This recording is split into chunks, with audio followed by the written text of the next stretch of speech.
Prime Minister Anthony Albanese promised to fix the housing crisis, but things have only gotten worse. Day one being homeless in Australia.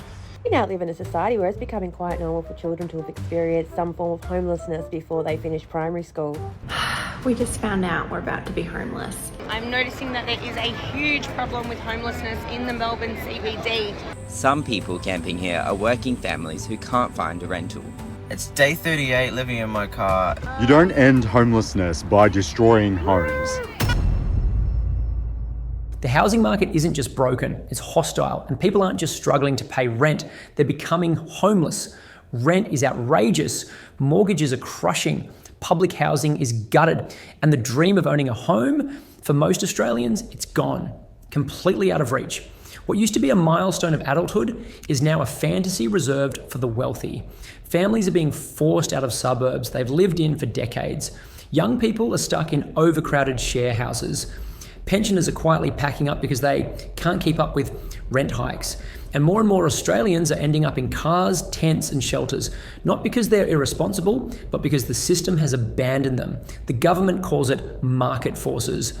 Economists call it supply pressure, politicians call it challenging, but for everyday Australians, it's devastating, it's humiliating, it's survival. This isn't just a housing crisis, it's a dignity crisis, a national disgrace, a system that treats shelter like a luxury, not a right. And the message is clear. In Australia today, if you're not wealthy, you don't get stability. You get anxiety, you get eviction notices, you get homelessness. We now live in a society where it's becoming quite normal for children to have experienced some form of homelessness before they finish primary school. In this country, in Australia, where we have said that access to housing should be a guaranteed human right. That's something that we've said. Access to housing, we believe that's a human right we should guarantee. And there's a growing number of Australian children who experience homelessness every year. But don't worry, your property's probably increased dramatically in value as a result of all of these unhoused kids. So a winner for the commodification of housing. Prime Minister Anthony Albanese promised to fix the housing crisis, but things have only gotten worse. Australia now has some of the most expensive homes in the world, rents are through the roof, and homelessness is at its worst in living memory. Since 2022, homelessness has jumped 10%, and for women and girls, it's up 14%. Meanwhile, 1.1 million migrants arrived in the last year alone. Experts say it's putting huge pressure on the housing market, especially in cities like Sydney, Melbourne, and Brisbane. Critics are calling the government's approach irresponsible. A candidate for Lord Mayor of Melbourne has suggested housing the homeless in hotels until long-term accommodation can be secured. Aaron Wood will today unveil the program designed as a circuit breaker while new housing is sourced. The plan would cost taxpayers $3 million a year. It isn't clear which hotels would be involved. Hey everyone, so just popping up to say I'm in my mum's little unit at the moment, just sitting down. I've got a parcel coming today, so I'm waiting for that. This week I'm posting as much as pretty much everything.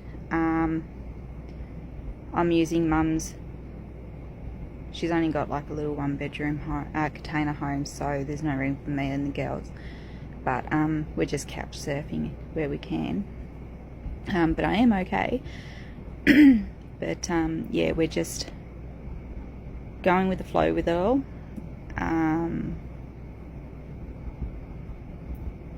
We've got crystals coming today. I'm posting everyone's orders out, so they'll be all posted out by Tuesday at the latest. And then next week I might start doing some small lives with some new stock, and we'll go from there. Bye. You know what's wrong? Demolishing housing in a housing crisis. That's what they're doing here at 12 Holland Court in Flemington. So we're on the corner letting the public know of this national shame. And the public, they understand. Because it's actually quite simple. You don't end homelessness by destroying homes. You do it by building more homes. Housing shouldn't be about private profits. It should be about a safe place to call home. I now know why I was in such a panic yesterday. The rental home has been ripped from our hands.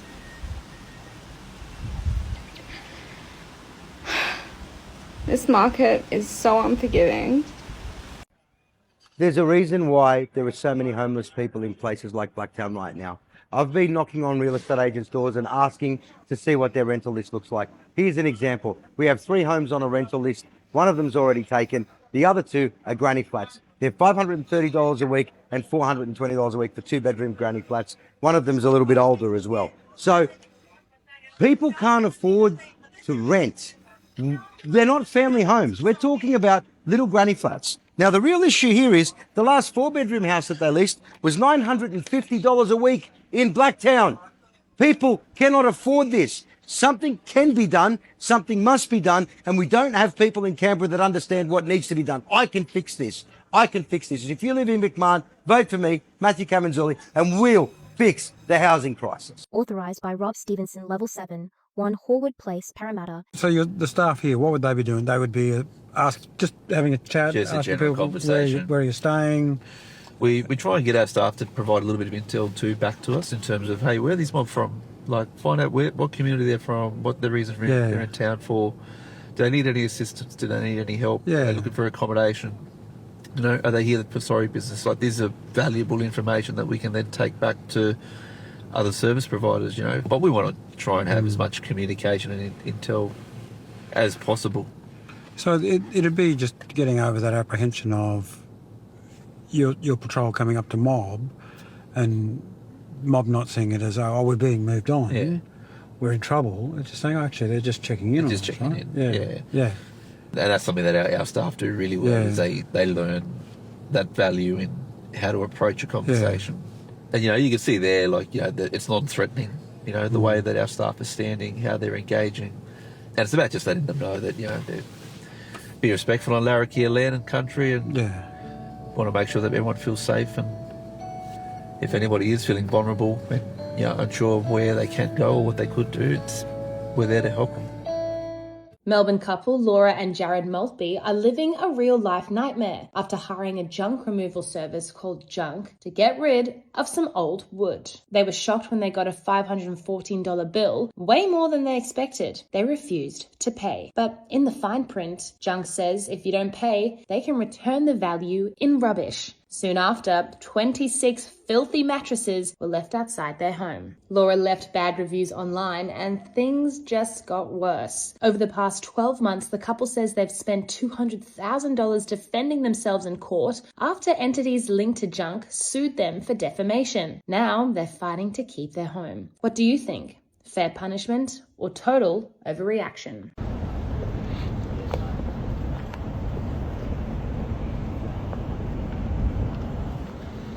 Public housing was supposed to be the safety net, the guarantee that no matter how bad things got, you wouldn't end up on the street.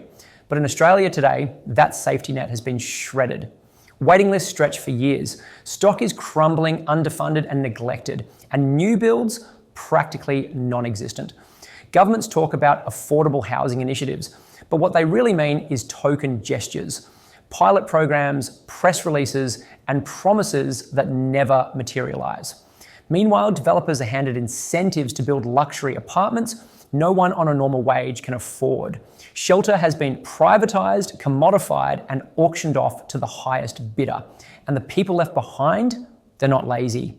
They're not irresponsible. They're workers, parents, pensioners, students, people who did everything right and still got punished. Public housing was supposed to protect them. Instead, it abandoned them.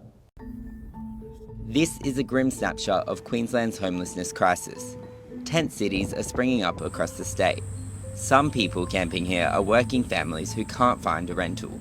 Not far away is Stephen sleeping rough under this bridge. Tell me how long you've been living on the streets and what kind of got you here. Since 2019, the floods, it's just cost of living, rent. I lost my job when I had the accident in the car.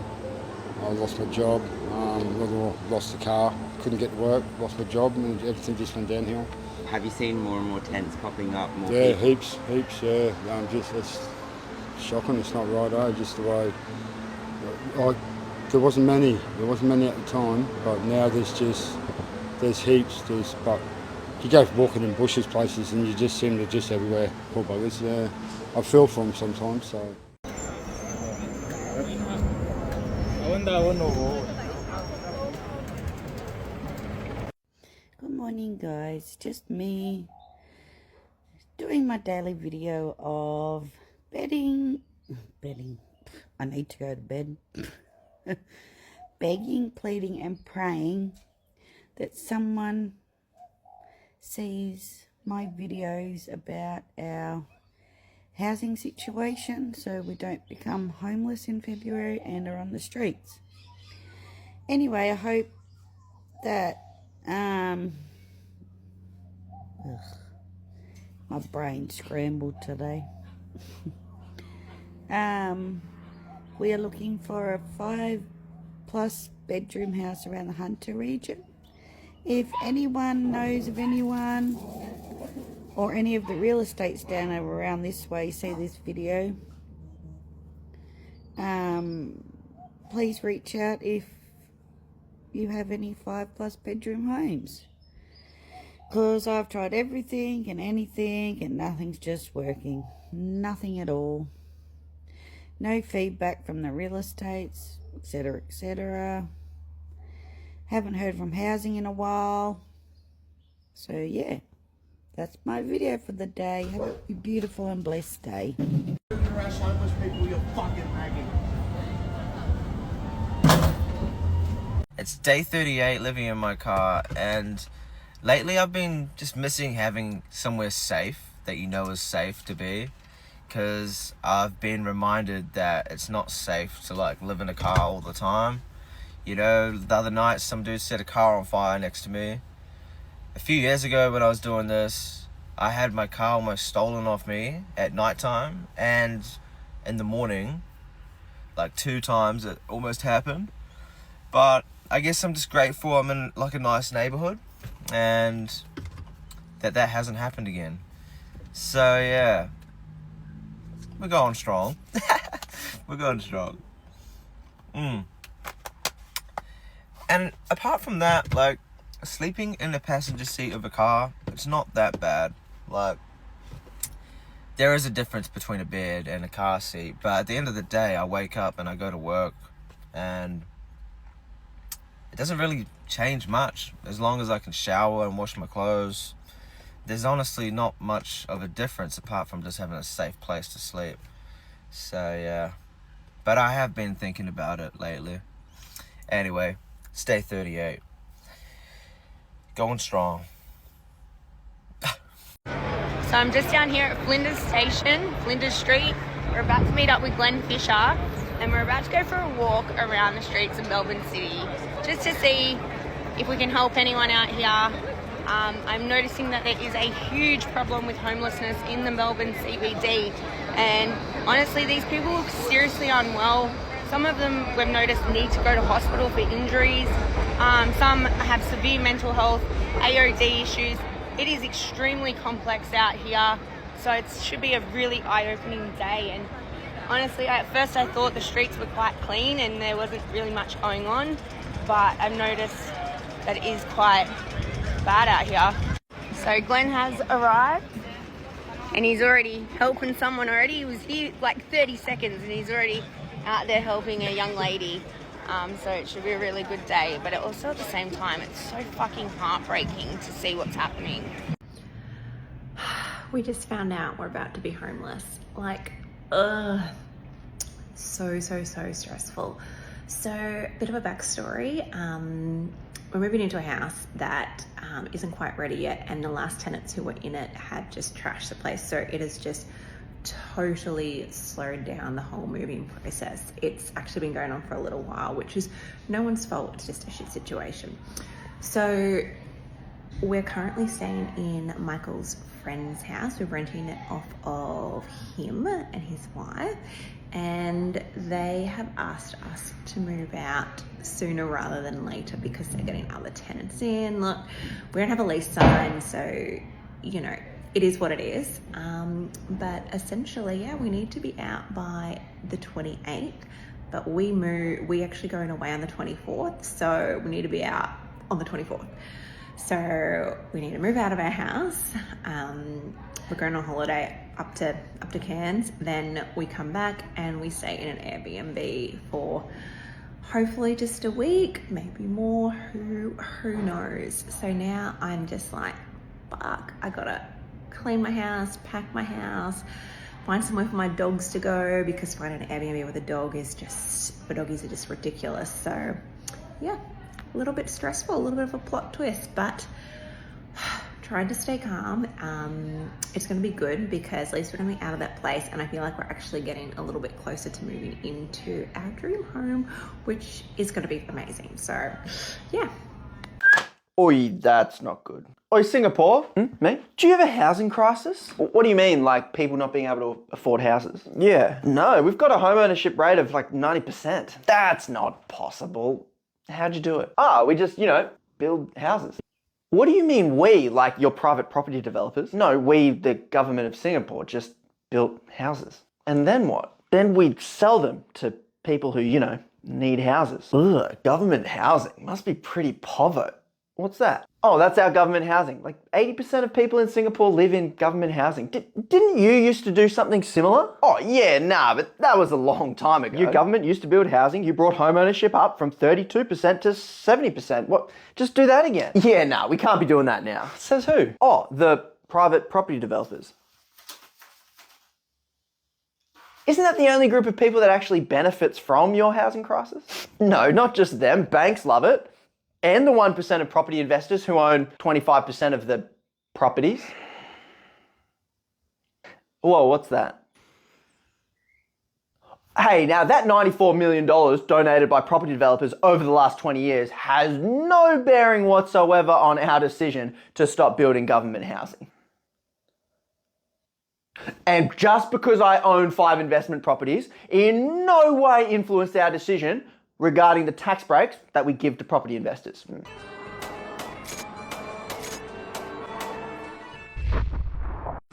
Day 1 being homeless in Australia. We've got 1 blanket. We're buying blankets today. I'm about to go to work soon. Believe that. No, believe it. Anyway, got a little morning coffee. Last night was freezing. I had like the little thin Bond socks, thinner than these ones. My feet were like shriveling. Never doing that again. So I'm getting a big blanket and pillow today because I didn't have a pillow. I was using my jumper, but then by the time the morning came, it was just too goddamn cold, bruh. I needed that shit. Almost ripped the pocket. Almost ripped the pocket off. Cause I'm fucking. Cause it's from Temu, that's why. Anyway, today's going well. We're gonna hit to work soon.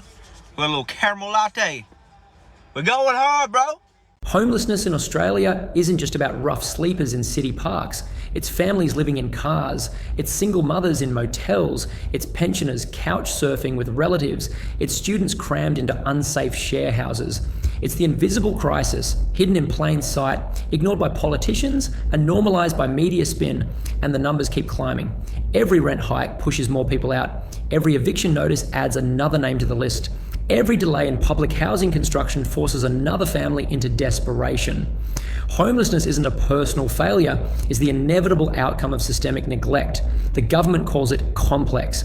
They say they're working on it, but the truth is simple. Homelessness is what happens when housing becomes a commodity instead of a right, when profit is prioritised over people, when survival depends on luck, not policy. And the message is clear. In Australia today, if you can't afford the outrageous rent, you don't just lose your home, you lose your dignity, you lose your stability, you lose your place in the so-called lucky country. So I'll begin with your name and where you're from. My name's Karina Curtis. I am originally from Frankston, Coringal. I was residing in my own caravan and annex in Merrigum up until the police forcefully removed me from my own private home, and I've been homeless ever since. They altered the law where all council-owned caravan parks will no longer take long-term private residents. Now that needs to be rectified, that needs to be amended, that needs to be changed back because it's only added to the housing crisis. Like it's made, there's more of us out than there needs to be. When it comes to, say, emergency accommodation, nothing's available. Do you think things like people handing handing out money, you know, there's a common misconception that it's often used for the wrong reasons. Yes, it is. Power, water and food are the main three things that we need if we are homeless. We can get taken advantage of, especially when we're sick. Most of our pays are set aside properly. It's just not having access to a fridge or a freezer means that meats and cold produce, we can't buy them all in a bulk shop. We have to buy them spread out over the week or the fortnight, and it's costing a lot more than it should, especially with the cost of living going up as it has. So have you ever been in a position where you haven't had any ID and it's been a challenge to access services? Yes. Post a PO box is also something, now that you mention it, that is crucial. I do have my driver's license back now, but it took me about 6 months, and PO boxes aren't cheap. It's like all the basic stuff that we'd have at a normal address. It's just not available out here, and it has made it pretty hard.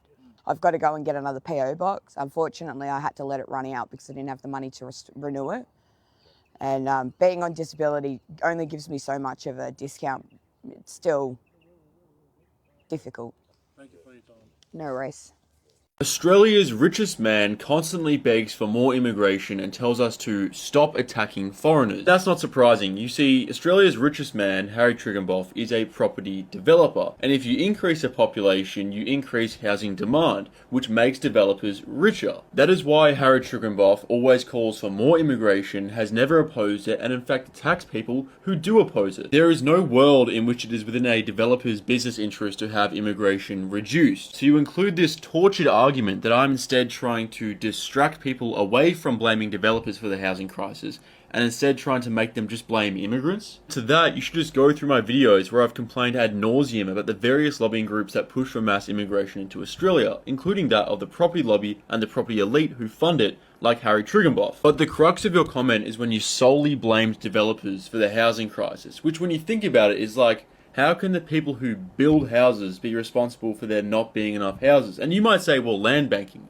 or the exploitation of the reduction in capital gains tax, or negative gearing by investors, but fundamentally, the thing that drives speculation and allows those things to be exploited to begin with is the demand surge, the population growth, which is why investors, landlords, property developers, these groups all lobby for and push for mass immigration. So it becomes interesting when you realize that leftists and communists push for the same immigration levels that these capitalists do. And so when all their arguments fail and they resort to just calling you a racist for opposing mass immigration, they're still actually helping the capitalists because they're providing a moral or a social argument which the bourgeoisie can use against the worker. That is, it becomes increasingly difficult for workers to protest against mass immigration because it's perceived as a moral issue, it's perceived as racist. Another reason the Australian worker is righteously against mass immigration is that it acts as a tool of wealth extraction which dilutes each worker's share of national prosperity, that is the economic output of the country, and dilutes it towards the top. And we see this. We see a declining per capita GDP. We see a Medicare that's worse than ever, and we see infrastructure falling apart. Because while the economy grows on paper, the economy of the individual, the economy that the worker sees the fruit of, is reduced because the population that is sharing it is increased artificially. And so it can seem quite weird then that leftists, communists don't try and save workers from mass immigration's effects, that they tacitly support people like property developers in increasing immigration. The key word was Australian. Communists see the Australian worker as something that needs to be destroyed because the fact that they are Australian means they're more loyal to the nation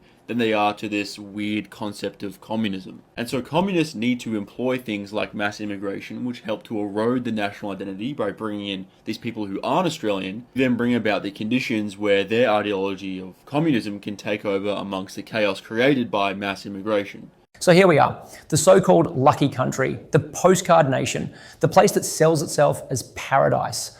And yet Australians are sleeping in cars, families are living in tents, pensioners are couch surfing, students are crammed into unsafe share houses, and millions more are one rent hike away from joining them.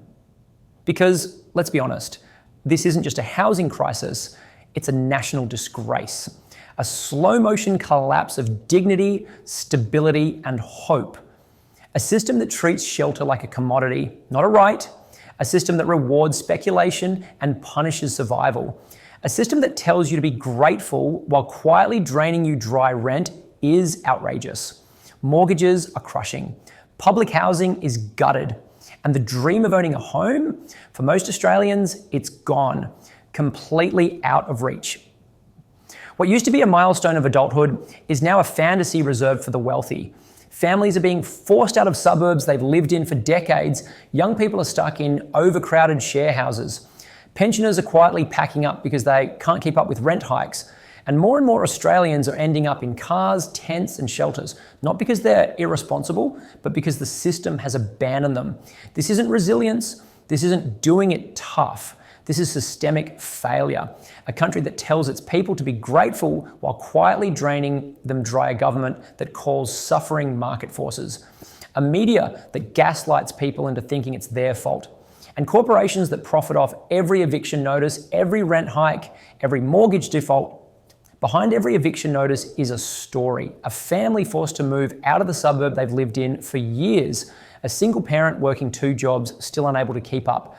A student living in a share house with 6 others, pretending it's temporary. A pensioner quietly packing up because the landlord wants market value. These aren't isolated struggles. They're everywhere. They're daily. They're the quiet crisis no one wants to name. And the human cost is devastating. Relationships strained, communities fractured, mental health collapsing. People living in cars, in tents, in motels, and while landlords expand portfolios and politicians give speeches about resilience. Homelessness in Australia isn't just about rough sleepers in city parks, it's families living in cars. It's single mothers in motels, it's pensioners couch surfing with relatives, it's students crammed into unsafe share houses. It's the invisible crisis, hidden in plain sight, ignored by politicians, and normalised by media spin. And the numbers keep climbing. Every rent hike pushes more people out. Every eviction notice adds another name to the list. Every delay in public housing construction forces another family into desperation. Homelessness isn't a personal failure. It's the inevitable outcome of systemic neglect. And yet, the government pretends this is fine. They call it market forces. They say it's challenging. They frame it as global pressures. But it's not global when landlords raise rent because they can. It's not temporary when families are forced out of their homes. It's not resilience when people are living in cars. They'll say Australians are resilient, that they're adaptable, that they're resourceful. But resilience isn't a policy. Adaptability isn't a solution. Resourcefulness isn't a safety net. These are survival mechanisms. And survival shouldn't be the baseline in a wealthy nation. The truth is simple. The government knows. They know the rent is too high. They know the protections are weak. They know the housing market is broken, but they're not fixing it because they're not feeling it, because they benefit from it, because they own the homes, they sit on the boards, they write the policies, they cash the checks. Australia sells itself as paradise, beaches, sunshine, opportunity, stability. But what does it mean when the people who live here don't believe it anymore? What does it mean when citizens feel trapped, exploited, and betrayed? What does it mean when the lucky country feels like a scam? It means the identity is broken, the myth is shattered, the brand is hollow. Because if working full-time still leaves you broke, if rent eats half your income, if housing is treated like a stock portfolio, and if the government keeps gaslighting you into thinking it's your fault, then what exactly are we proud of? Australia isn't losing its dignity because of global pressures. It's losing it because of choices, because of priorities, because of cowardice. And yet you're expected to stay quiet, to keep working, to keep paying, to keep pretending, because if you speak up, you're entitled. If you complain, you're ungrateful. If you demand better, you're radical.